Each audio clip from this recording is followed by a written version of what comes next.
What if I told you that the most powerful man on earth, a man who commanded armies, governed millions, and held the fate of an entire civilization in his hands, woke up every single morning and had to convince himself to get out of bed?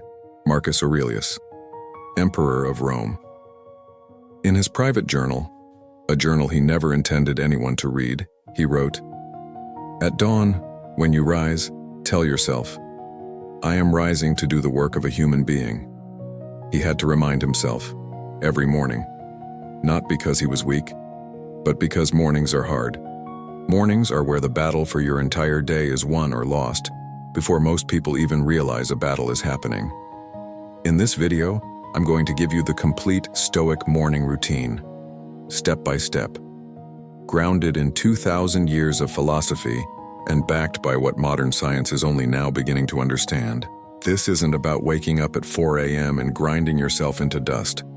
This is about waking up with purpose, with clarity, with your mind already in your corner before the world gets a chance to pull it apart.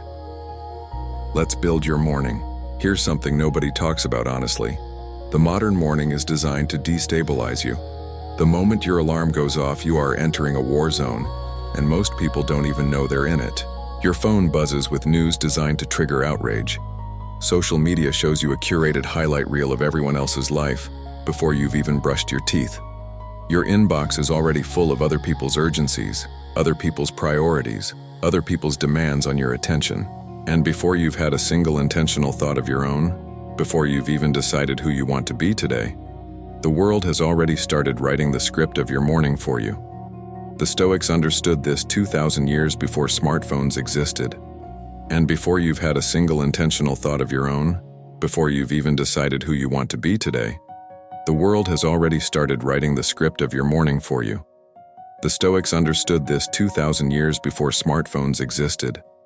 Marcus Aurelius dealt with political conspiracies before breakfast. Seneca navigated the paranoid court of Emperor Nero. Epictetus managed the indignity of slavery every single morning. And yet, they all wrote about the same thing. The morning belongs to you. Protect it. Epictetus wrote, "First say to yourself what you would be, then do what you have to do.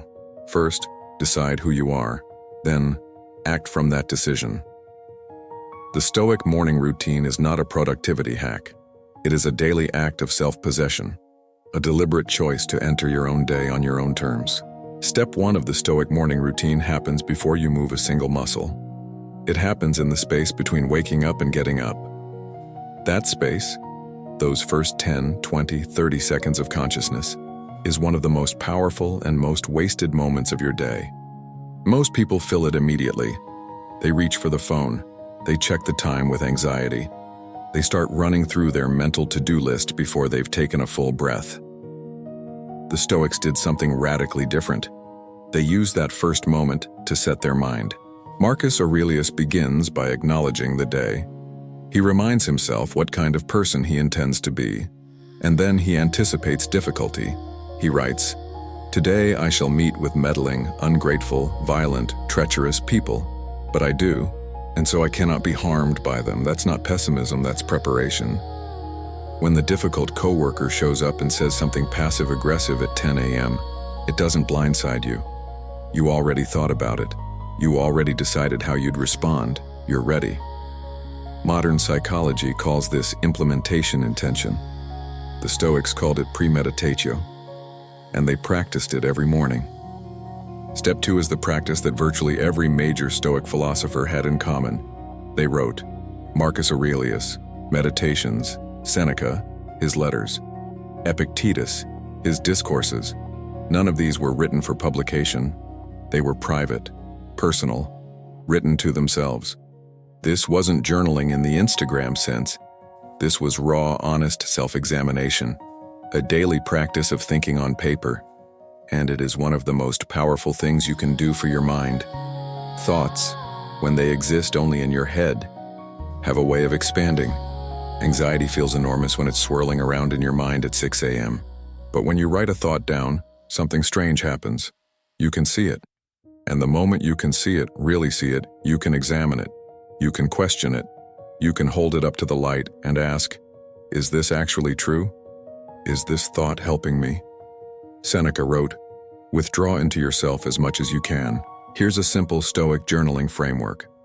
3 questions, 5 to 10 minutes, that's all. Question 1. What am I grateful for this morning? Not a generic list. Be specific.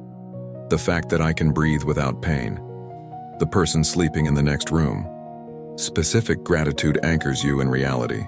Question 2. What is within my control today, and what is not? Write it out. Actually separate the 2 columns. You'll be surprised how often you've been spending mental energy on things you can't control. Question 3. Who do I want to be today, and what's one action that reflects that? Not a to-do list, a being list. I want to be patient. I want to be focused. I want to be the kind of person who listens fully. And then, one thing I will do today that reflects that intention. 5 to 10 minutes, 3 questions, every morning. Marcus Aurelius built an empire on this practice. You can use it to build your day. The Stoics were not ascetics. They didn't believe in punishing the body to free the mind, but they deeply understood the connection between physical discipline and mental clarity. Seneca wrote, "Vindica te tibi," reclaim yourself for yourself. Part of that reclamation was caring for the physical instrument you live in. Step 3 of the Stoic morning is simple. Move your body and then still your mind. This doesn't mean a 2-hour workout. A 10-minute walk outside, a few stretches, some slow, deliberate movement that says to your body, we are awake now, we are present. Then, sit, just sit, for 5 minutes, 10 if you can. No phone, no music, no podcast. Just you, breathing, watching your own thoughts without chasing them. The Stoics called this prosos, attention to the self, the practice of watching your own mind from a slight distance, noticing what thoughts arise, noticing what emotions are present, without immediately reacting to any of them.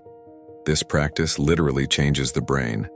It strengthens the prefrontal cortex, the part of your mind responsible for rational decision-making, emotional regulation, and long-term thinking. In other words, it makes you more stoic. Neurologically, you don't need a cushion or a special room. You need a chair, 5 minutes, and the willingness to sit with yourself. Now I want to talk about what the Stoic morning routine is not, because what you protect yourself from in the morning is just as important as what you add to it. The Stoics had a concept called apatheia, the absence of being driven by irrational passions, the state of not being yanked around by every emotion and impulse. Think about what happens when you check your phone first thing. You immediately absorb other people's crises, other people's opinions, other people's highlights. Before you've had a single thought of your own, you've already handed your attention to 100 different strangers and algorithms who have no stake in your peace or your growth. Seneca would have been horrified. He wrote, "Be careful not to discuss things that are not yours to judge. Distract not yourself with things that belong to others. Your morning attention is yours. It is the most valuable resource you have." The Stoics would also warn against beginning the day with complaint. Starting with complaint primes your brain to find more things to complain about. Starting with intention primes it to find more things to act on. Seneca wrote, "Everything is alien to us. Only time is truly ours. And morning time, that quiet window before the world arrives, is the most precious time of all. Guard it." Here is the complete routine. The Stoic morning in 30 to 45 minutes. Minutes 1 to 5. The first thought, before your phone. One intentional thought. Who am I today? What will I face? How will I respond? Minutes 5 to 20. Move your body. A walk, a stretch. Something that says to your nervous system, we are present and we are ready. Minutes 20 to 30. The Stoic journal. 3 questions. Pen and paper if possible. Gratitude, control audit, daily intention. Minutes 30 to 40. Sit in stillness. 5 to 10 minutes. No phone, no noise. Just breathing and watching your own mind. Then, and only then, begin your day. I know what some of you are thinking. I don't have 45 minutes. I have kids. I have an early commute, I hear you. The Stoics heard you too. Remember, Epictetus was enslaved. He didn't have a perfect morning either, so scale it down. Even 15 minutes of this will change the quality of your mornings more than you can currently imagine. There's a quote I keep coming back to. It's from Seneca. Short, but when it lands hard. He wrote, "Dum differtur vita transcurrit." While we delay, life passes. Most of us are waiting for the right moment to start living the way we want to live. The right circumstances, the right energy, the Stoics say no. The right moment is the one you're in, and it starts, every single day, with the morning. Your morning is not just a morning. It is a daily opportunity to choose who you are before the world tells you who to be. It is a chance to enter your own life on purpose, with clarity, with intention, with your values already lit up and ready. Marcus Aurelius did this at the height of empire. Epictetus did this in chains. Seneca did this in exile. They didn't have perfect mornings, they had intentional ones. And that made all the difference. So tomorrow, just tomorrow to start, try this. Don't touch your phone for the first 10 minutes after you wake up. Instead, one intentional thought, 1 minute of stillness, one thing you're genuinely grateful for. 10 minutes. That's the experiment. And see what it does to the rest of your day. Confine yourself to the present. Marcus Aurelius. If this routine resonated with you, write one thing in the comments you're going to try tomorrow morning. Subscribe, stay curious, be stoic,